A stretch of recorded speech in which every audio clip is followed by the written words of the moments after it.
Hey y'all, I'm G, and welcome back to the Bad Student Podcast, which for the second episode in a row is going to be a Survivor podcast again because so much has happened and it's been occupying my mind because I want to think about things that bring me joy and not misery. For this episode, I'm mostly going to be talking about episode 8 of Survivor, the most recent one at time of recording. Hopefully, I could get this edited before season 9 airs, but the odds might not be all that great. But anyway, yes, a lot of other things have happened in the past episodes that I will touch on, but I don't remember a lot of the specifics about it. Pretty much if something happened in the episode that doesn't directly play into the next episode, I probably just forgore. Like I got all the alliances straight, and obviously I know who went home, but the smaller, more specific things I really don't remember. I have a lot going on.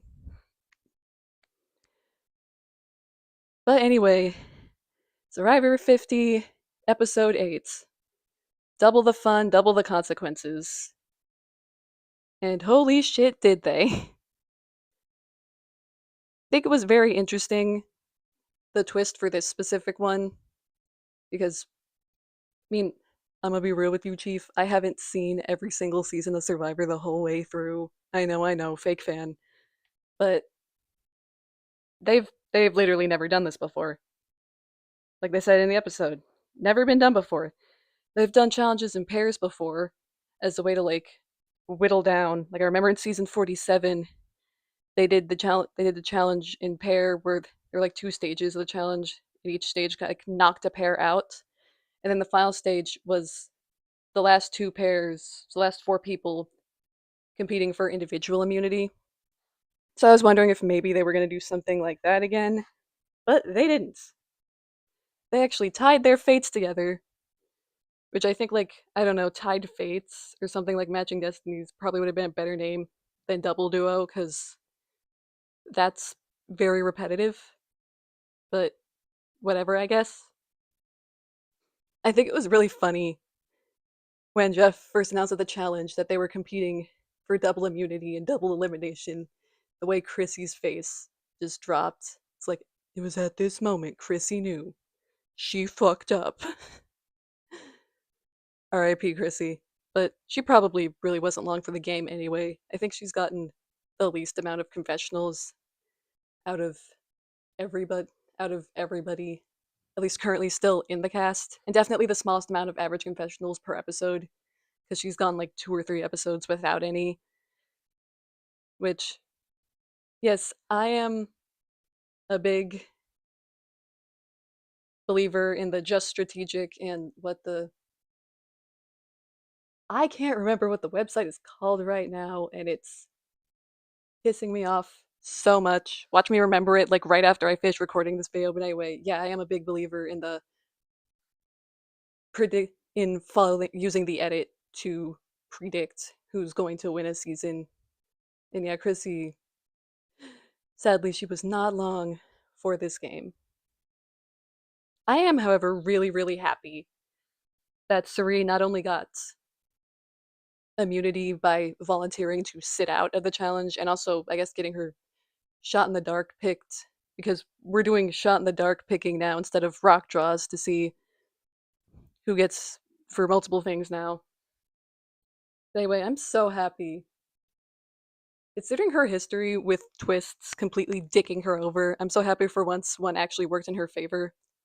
And low key, the challenge they picked really seemed built for her challenge at Exile. Because the 2,000 coconuts on the beach in, I think, I have no clue. Nobody really knows. Someone probably knows how much time was in the hourglass, but I don't have a damn clue how to figure that out. My instinct assumption is just like 2 hours, but I don't know. 1 hour per thousand coconuts. Does that seem like too little time to other people? Y'all can let me know if you want to. No one who's watching this is gonna comment, but it's fine. Anyway, it seems so built for her because this is a challenge that Yeah, I guess it is partially a physical challenge because you have to search through each individual coconut spread all about the beach. But more than anything, it's just a sheer power of will challenge. Because I mean, yeah, they do the whole like the one challenge where they're like staying up on they're trying to keep themselves posted up between the two boards. They move to the smaller and smaller footholds. I guess that's also like a power of will challenge, but like that also requires some serious physical strength. And it also directly benefits people who are in smaller bodies who have less weight that they need to hold up. Like just look at the people who keep routinely winning those challenges. They're they're not, Jonathan was definitely never gonna win that challenge. And much it pains me to say it, Suri was never gonna win a challenge like that either. But yeah, this is a challenge that was built for Suri. Not only was it like a sheer power of will one that wasn't gonna directly punish people who are maybe like not in tip top athletic shape, but also for winning her exile challenge, she gets to go back to camp and actually like vote for one of the pairs that would be going home. And this is where Sari absolutely fucking shines. Like, I love her. She is Queen Mother. And if she goes home soon, she gets voted out, I will be lighting shit on fire in rage. Also, if any of you post spoilers in my comments section, I will light your comments on fire and probably your entire account as well. We don't do that shit here. Just a little disclaimer. But anyway, this is where she shines. Like she would look at the pairs and probably know instantly who needs to go home, like which one would benefit her and her closest allies the most. And also, I've seen a couple of other people talk about this as well. Shout out Survivor Tag. I love her videos. But anyway, it's amazing how she was able to do that, and just no one was upset to see her return. Like no one was like, "Oh fuck, Sabri's back." That just destroyed my whole plans. There's so many people who were just running around the beach like chickens with their heads cut off, and then they were like, finally, the smart person. Finally, the person who knows what the fuck they're doing. Please, mother, we need you. Uh, I just, how can you not stand Surrey Fields? Like, I just really don't get you if you can't. Anyway, moving on from Surrey for now and to the actual challenge at hand. I think this was a pretty interesting challenge. I'm not I don't get too bent out of shape out of like the multi-step ones the same way that so many others seem to. For me, Survivor's always been more so about the people, like the cast and how enjoyable I find the cast can is what makes or breaks the season. So I'm not too bent out of shape out of the like with the out of left field twists or the like repetitive nature of some of the challenges just because I mean, if I have people that I like watching, I think are fun on screen, and people I want to root for to win, I think that's all I really need. I'm a I'm a people person. Very weird because I'm actually an introvert who values the time spent at night sitting alone in my room.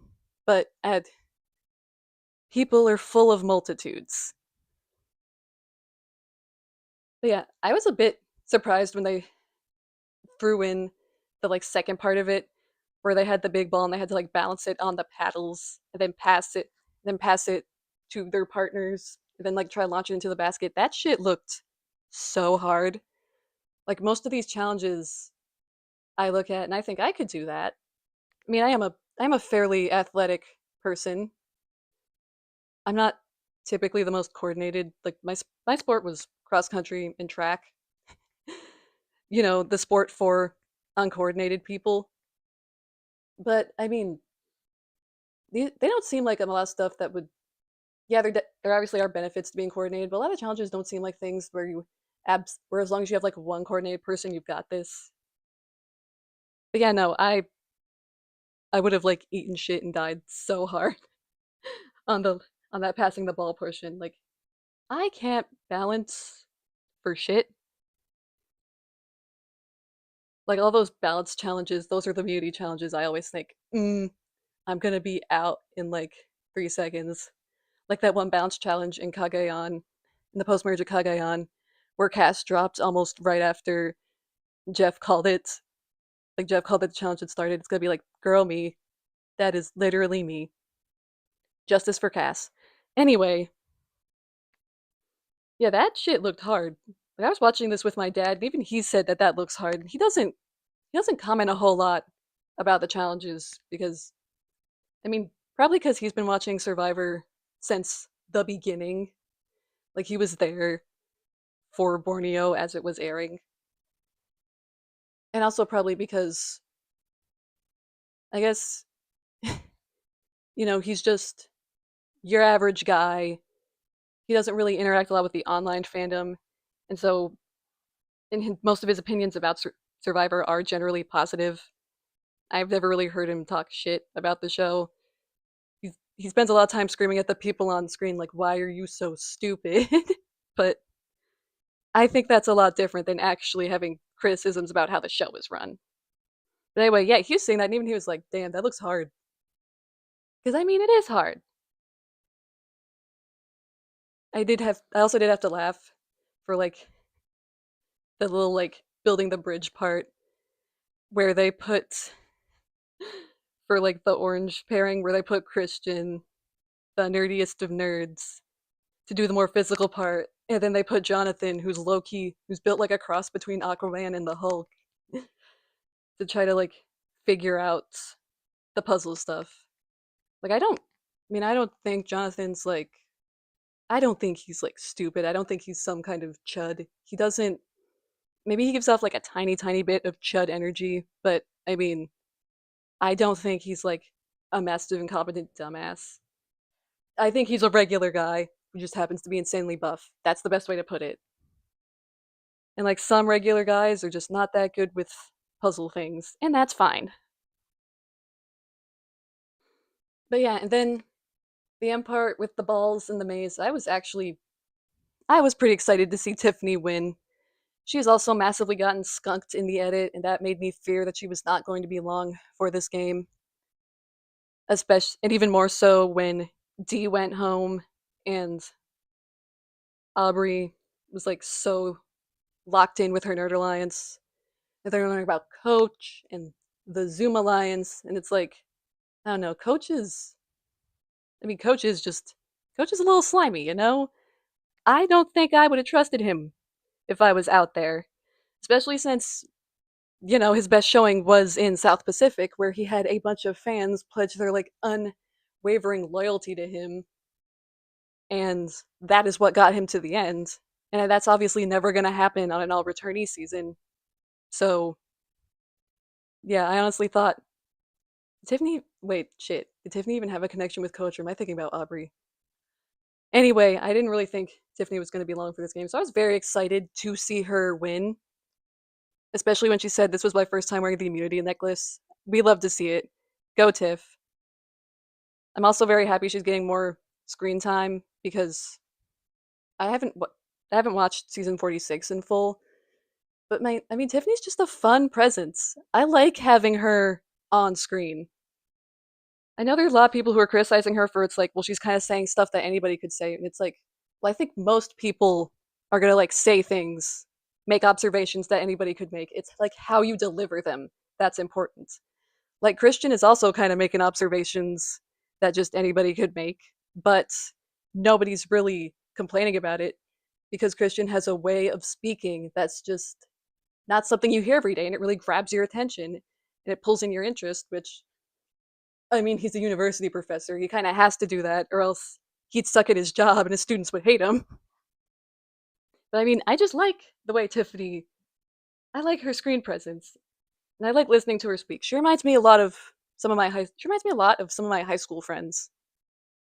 The part of high school that did not make me want to commit die. Anyway, moving on from that, I also think it's a pretty good sign that Joe, who she was paired up with in this challenge, is also at least making a bit of a tentative alliance with her. And speaking of Joe, there are a lot of people who are still slinging shit at him for season 48, but I think he's playing I actually think he is playing a different game now. mean, it's not a drastically different game. Like he hasn't changed up his game as much as Ozzy has because Ozzy's aged like what 15 years since the last time he played, whereas it's been like a, a singular year since Joe played. So of course he's not going to change it that much differently just because he hasn't changed that much as a person yet. But it is nice to see that he did that when he was watching back season 48, he saw his own flaws and then reflected on that. Like he's not, yeah, he was kind of tied in a bit with the whole integrity and alliance, Zoom alliance, as everybody's calling it online. But he's not going to like ride or die with them the same way that he was planning on riding or dying with the Strong Five from season 48, which I think is good. I think it does make him a lot, having his options open does make him like a lot less susceptible to, well, not necessarily less susceptible to manipulation, but it does give him a lot more options. Like he has ships to jump to when it's obvious that one is sinking, because that Zoom alliance is sinking fast.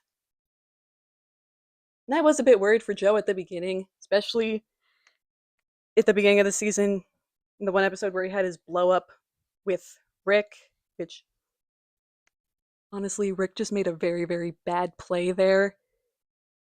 And I think Joe's problem was just that he ain't he didn't really address it the right way, but no, I think they both fucked up. Also, I hope I have been saying Joe this entire time and not Jonathan. I keep getting them mixed up in my head, and I really don't know why. I guess because J names with like similar style of playing, maybe. Both big, strong guys. Possibly, I don't know. But yeah, I was very worried when Joe came in talking about how he needs to be less trusting of people because he got played so hard by Kyle and Camilla, that meant that he was going to paranoia himself right out of the game. But no, he's been doing good, and I definitely do still get wafts of that paranoia, but he definitely has been toning it down a bit and been more open to working with as many people as possible instead of just like sticking with the one alliance. And also, like he did write down Coach's name at tribal council tonight that night when he initially said he wasn't going to. And so I mean, like even if he was hesitant about it, he I think along with Stephanie did see the writing on the wall and knew what was going on. So like saw where the vote was going and was like, well, I probably shouldn't be on the outside of the vote because that's gonna be bad for me. So I mean, yay, we love character growth.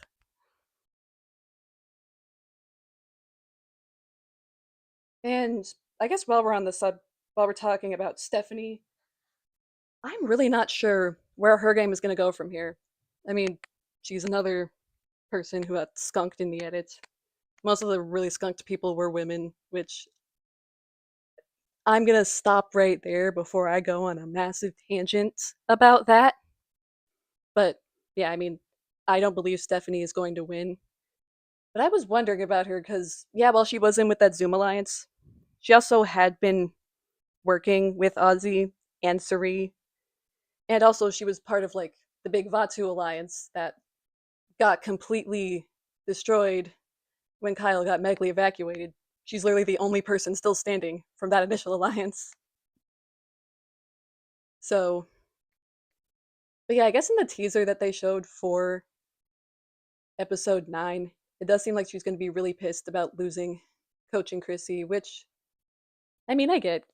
Coach is somebody who is like very, he does seem like he'd be pretty easy to beat at the end. I'm not, I'm not trying to shit on Coach that much, I promise. I have nothing against him as a person. I just, it kind of baffles me how it seems like he didn't learn a whole lot. Like, oh my god, his conversation with Tiffany, I was screaming at the TV when he was trying to go to her and be like, "Hey, I know a lot of people think that I was behind the vote, but I wasn't the one who originally came up with it. I was just told to like push it, and push it I did because I guess because I'm one of the more persuasive people on the cast, which I could, yeah, I could easily see Tiffany buying that. I could potentially buy that if I was in her space. But why did he not think she was going to be like, well, then who did throw the idea out? And he didn't have a name ready, bro. Come on. This is your fourth time playing. It would have been so easy. Just pick a name out of a fucking hat. Well, maybe not pick a name out of a hat. There are definitely people who are more believable than others, but like, shit, she's been odds with at Jonathan for a good while. Just be like, it was Jonathan's idea, and she would have bought that hook, line, and sinker so easily. I wouldn't be surprised if she then started this big thing to like get rid of Jonathan and Christian because she's like, yeah, I know a lot of people love working with Christian, but like, she'd have no problem using him as collateral damage to get rid of Jonathan. At least that's what I think. But also, I'm not on that island, so I could be wrong. Anyway, doubling back to Stephanie, I thought she was fairly well integrated with other people. So even with the Zoom alliance actively collapsing, I think she could still be okay. Like I think the person who's like most vulnerable from that alliance who is still in the game would be Jonathan. Low key a sitting duck. But I also did see a sneak peek for the episode where Aubrey is trying to link up with Jonathan, which I mean that could make or break her game. Because like, is she gonna? Depends on how loyal she is. Because like Jonathan does seem like a person who's pretty easy to blindside. But anyway, yeah, I guess kind of the way they were doing it in the trailer at the end of the episode, it almost seemed like Stephanie might make some moves that could blow up her game. But that also could just be a massive misdirect. Now the show is known for doing misdirections, so I guess it all depends on like who wins immunity and whose name is thrown out the most at camp that day. It all just depends. We're not gonna know until we see it. Okay, who else? Oh yeah, the elimination. Oh, Rick. Cannot forget Devons. I mean, I knew that the fake idol was going to come into play at some point because they would not have shown the efforts Devons and Christian went through in planting it if it wasn't going to come up later. Like, you can't plant Chekhov's gun if you're never going to use Chekhov's gun. So, yeah, that was a really flashy move. And I mean, it's funny for me watching at home being like, ha ha ha, I know it's fake. And I mean, Stephanie seemed to get a whiff that it was fake, but everyone else, other than Christian, who already knew all the details of the plan, just seemed to buy it hook, line, and sinker.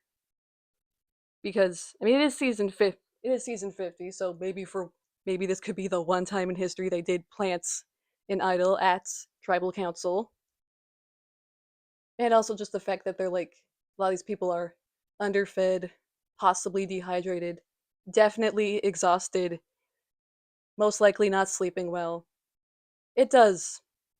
I mean, it does mess with your like critical thinking skills a bit, especially considering it's actively at tribal council, which is appears to me to be one of the more stressful parts of the show. Like it's a toss up between final tribal council and an actual immunity challenge. Not tribal council in general, not final tribal council, excuse me. Although that's definitely stressful too if you actually make it that far in the game. Because it's like one wrong word and I just lost $1 million. Yeah, moving on with that. That was very fun to watch. It definitely did put a target on his back, and I see it very similarly to how I saw Rizzo's idol flashiness in season 49, where it's like I think Devins might be smart enough to know like, okay, to not oversell it, at least, because he has actually worked in media, like news media perhaps, but you still gotta find a way to make the news entertaining for certain people, or else like grandpas who are half asleep are going to be the only people watching it. So I think Devins is going to know how to balance that out, the whole idol thing out, and not just whip it out every single tribal council and be like, "Ooh, you can't get me." Ooh. Also, I guess since I mentioned him a little bit, Rizzo, I have I've had a massive like change in how I'm thinking of Rizzo. Like I massively underestimated his game. I got to be so real. In 49, I really just saw him as one of Savannah's minions because I mean, it was spoiled for me that Savannah was going to win, and then that kind of made me want her to not win just because I wanted the spoilers to be wrong. But I mean, I think when I just kind of removed myself from that, also looking at it wise, it was pretty obvious Savannah was going to win because I mean, she was the most focused on at least out of the initial that initial Uli alliance. And then I guess the Trace Late Trace did kind of get more equal screen time, or at least Sophie Balladari got got maybe a similar amount of screen time to Savannah, partially because Sophie was also on the Disaster Tribe that completely fell apart. And but anyway, I guess they didn't focus on for me at least. I didn't focus on Rizzo's game all that much. They focused more on his antics, which was really eye roll worthy, especially since Rizzo and I are close to the same age. And the amount of dudes I went to college with who are exactly like him, it's like when you just get out of college and you're like confronted with a dude like that again, you're like, oh god, not again. But no, I've definitely come around a lot on Rizzo. He has proven to me that he can hold his own out in the game. I do think he's.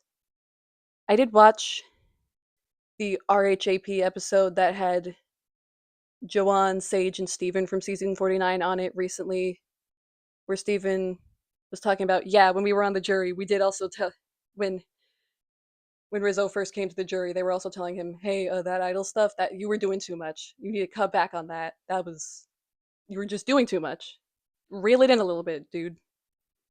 And I do think he has, or at least I hope he has taken that to heart to try to like lay a little bit more low.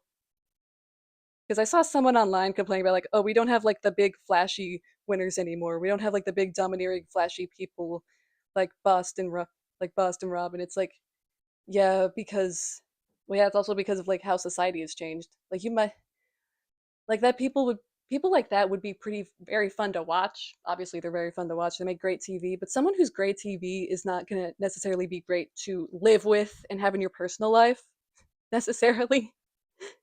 It's like when you're hearing someone tell you about some drama secondhand, you're like, "Oh yes, tell me everything. This is so good." But then when you're directly involved in drama, you're like, "Ah, fuck, get me out of here. I hate this."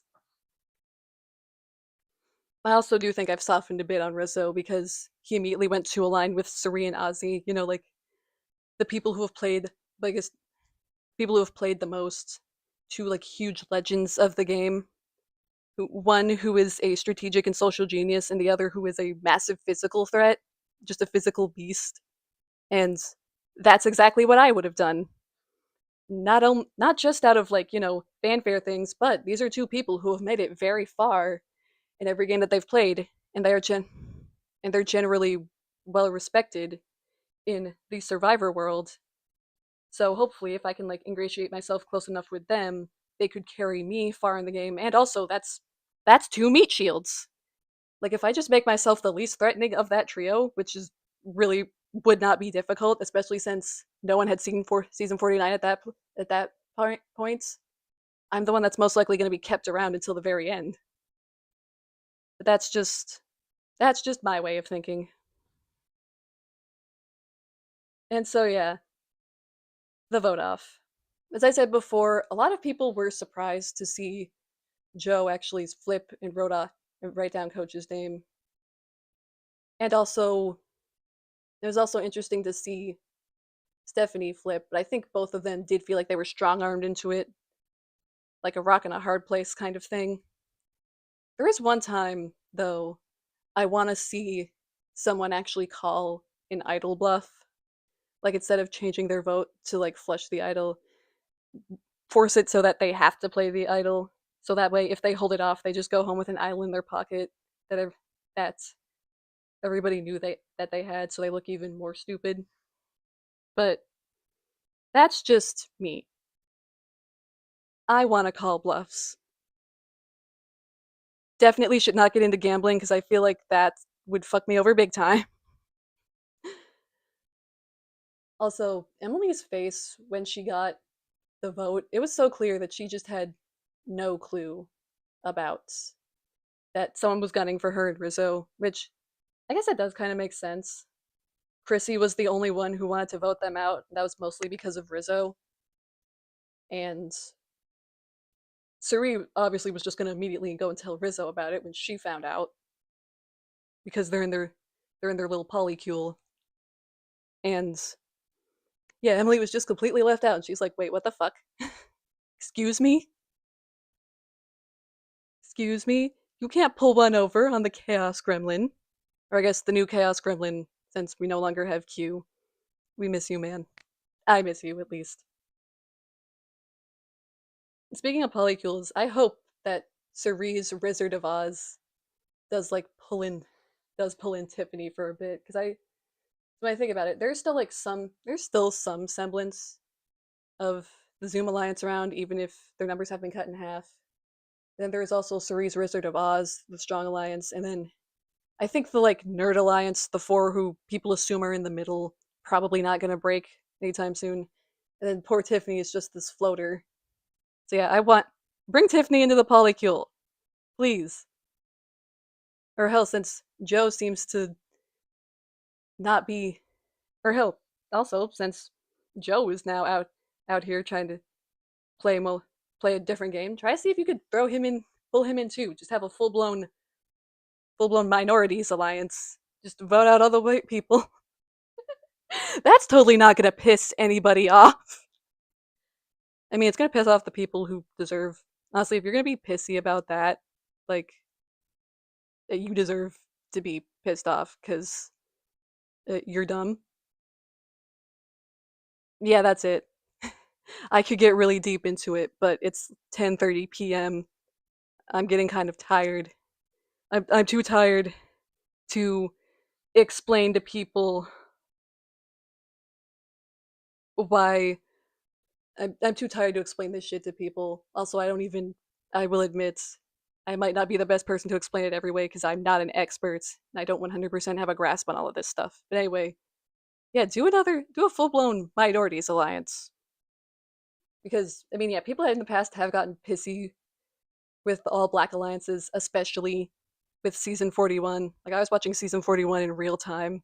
There are even people I was watching it with in college who were getting pissy about that, which did rub me the wrong way, not gonna lie. But I mean, if it's like people of various different minority groups who have come together and they don't like, I guess as long as they don't straight up say minorities alliance and talk about taking out the white people, it's possible a lot of people wouldn't even notice. That's just me making a dumb joke. And I am white, okay? I'm allowed to make a joke like that. You can't get mad at me. I mean, you can, but like, I'm not gonna take you seriously. Anyway, yeah, I really enjoyed. In summation, I did really enjoy this episode. I think I did enjoy the twist. I don't get too bent out of shape about twists. I was very sad about the Blood Moon twist, though, because Genevieve and Camilla were both in my final four, and then they were just gone pre merge, and it's like, no! Divas down! Been having Divas down week after week after week. And also so many people who never had their torch snuffed before. Because, yeah, there was Mike, and then there was Angelina, and then Charlie. I mean, everyone who was victim of the Blood Moon twist had their torch snuffed before, so that's not too bad, I guess. But yeah, then there was Dee, and now there's Chrissy. Yeah, rip, as I said again, rip Chrissy. I mean, I called her as like the brains of that whole Zoom alliance from the beginning, so I didn't think she was going to be long for this game for that reason, and also because of getting skunked in the edit. But still, I wish you got more screen time, so they don't just so maybe you could be remembered for more than just your massive heel turn in season 35. And also rip Coach, because this has got to be his last time playing. I mean, you didn't have a chance at winning, but you are pretty entertaining to be on TV. Also, I do want to say this. This is my little, I guess, little like fandomy nitpick that I have this time around. I can understand finding Coach obnoxious, but let's not compare him to Donald Trump and the Trump administration. If someone's worst sin in massive air quotes is being obnoxious to you specifically, that's really not that bad. He's not out here. He has not broken any massive laws to my knowledge, so I don't think we should explain. We should compare somebody who's like mildly obnoxious to child predators who are running the country into the ground and starting forever wars in the Middle East over some bullshit.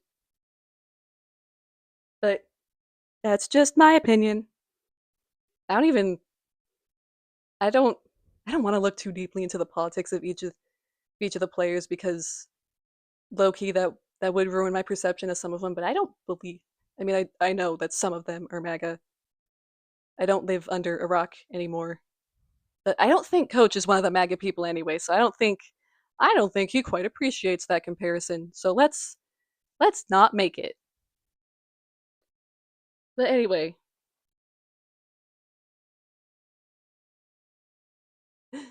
I hope they all have fun at Ponderosa with D. Sorry, D, that you got to babysit Grandma and Grandpa. uh, I bet Coach is gonna make all kinds of fun faces from the jury. So that's a little thing. I wonder if they're gonna let him ask like some kind of unhinged question at Final Tribal Council. Like I do miss the old Final Tribal Council format. Like I can understand them wanting to have the questions go through approval because there is some shit that should not be said out in public for decency reasons. But I don't know. I miss the creativity of the previous Final Tribals. But that's it. Anyway, yes, I did generally enjoy the episode. Twist was alright. Challenge was pretty cool. Final Tribal Council was fun. Episode in general, it's just fun. Again, for me, it's like very rarely you'll see me saying that I didn't enjoy an episode because this is the one reality show I watch. This is the one opportunity I get to really like shut my brain off and just be like, oh, let's watch people like crawl through the mud to see who crawls through the mud best for $1 million. That seems like fun. But yeah, thank you for listening to me yap again. I hope you got something out of it, even if this was just background noise. I hope it was good background noise. Yeah. Thank you for listening. You have any thoughts about this episode? Drop them in the comments all you want. If anyone even made it this far in the video, congratulations. No one ever does this, except me when I'm watching it on an alt account. Just to make sure I didn't upload a complete piece of trash. But yeah, thanks again for listening. I'm G, and I will see y'all on the other side.